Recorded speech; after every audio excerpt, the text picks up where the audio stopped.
गया गोवर्धन पूजन, दीपावली का दूसरा दिन, खजाने का दिन, पड़वा का दिन, उस दिन फिर पूजन का विधान। तो हमारा शास्त्र कहता है दूसरे दिन जब पूजन करो, पांटा जैसा कि लगा रहने दो, जैसा कपड़ा बिछा रहने दो, जैसी थाली रखी वैसे रखे रहने दो। और गोवर्धन पूजन वाले दिन भगवान गोवर्धन नाथ जी का नाम लेकर माता लक्ष्मी का स्मरण कर कर फिर 2 दिए लगाना है। 2 दीप, अब की बार तेल का दीप नहीं आएगा, दोनों दिए घी के लगेंगे और दोनों ओर लगेंगे, लक्ष्मी जी के सीधे हाथ पर भी और उल्टे हाथ पर भी। घी का दिया लगा दो, अखंड नहीं लगेगा, थोड़ी देर के लिए लगाना है। और लगाकर उन्हीं दीप को लगाकर माता के पूजन कर लो।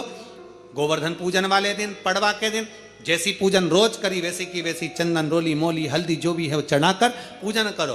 केवल 1 कमल गट्टा, 1 हल्दी की गठान और 1 कमरबिल का टुकड़ा समर्पित कर कर भाव से, प्रेम से भोग लगाकर आरती कर लो। वही 2 दिए से जो रखे हैं उन्हीं 2 दिए से आरती कर लीजिए और माता को प्रार्थना कर कर अपने घर में रखिए।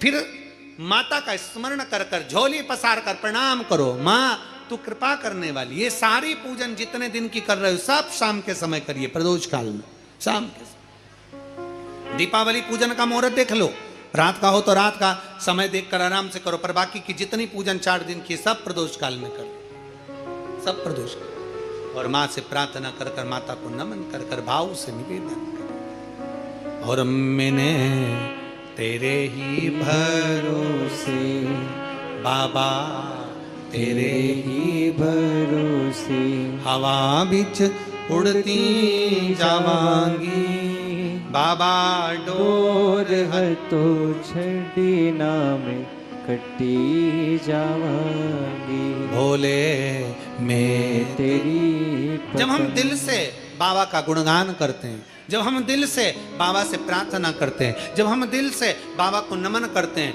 बाबा सुनता जरूर। प्रदोष के समय पर उससे पहले लक्ष्मी और दरिद्रता फिर भ्रमण पर निकलती है। शिव भ्रमण कर कर जब वापिस सजाते हैं, हिंदू धर्म में पीपल के वृक्ष की जो गणना वराह पुराण में करी गई है, 4 बजे से 7 बजे तक शिव के भ्रमण का समय बताया है शाम को। तो 7 बजे से लेकर फिर रात्रि 9 बजे तक लक्ष्मी और दरिद्रता फिर भ्रमण पर जाती है। इनका एक समय निश्चित है महाराज, भ्रमण कर कर आ जाना। अब इस बीच में जब लक्ष्मी और दरिद्रता दोनों निकल कर जा रही हैं, तो दोनों एक भाव रख कर जाती हैं कि आज हमको कहां प्रवेश करना है।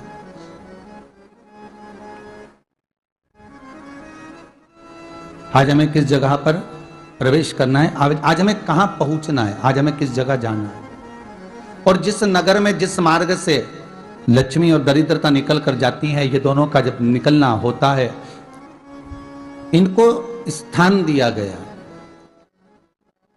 जहां पर स्वच्छता हो, घर के दरवाजे पर रंगोली डली हुई हो, द्वार पर जल छीटा गया हो।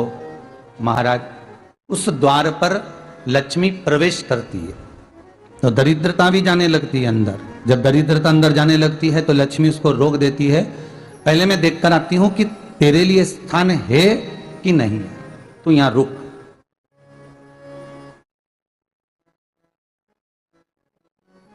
कुछ देर तक दरिद्रता बाहर खड़ी रहती है और लक्ष्मी जी की बड़ी बहन जब दरिद्रता बार बार अंदर जाने का प्रयास करती है तो लक्ष्मी जी कहती हैं, जी तू इतनी बड़ी होकर तुझे मालूम है तो तेरा सम्मान होना चाहिए, आदर होना चाहिए, और तू अंदर चली जाए और कोई तेरा सम्मान ना करे तो कितना बुरा लगेगा, इसलिए तू बाहर खड़ी रहे, मैं अभी आई।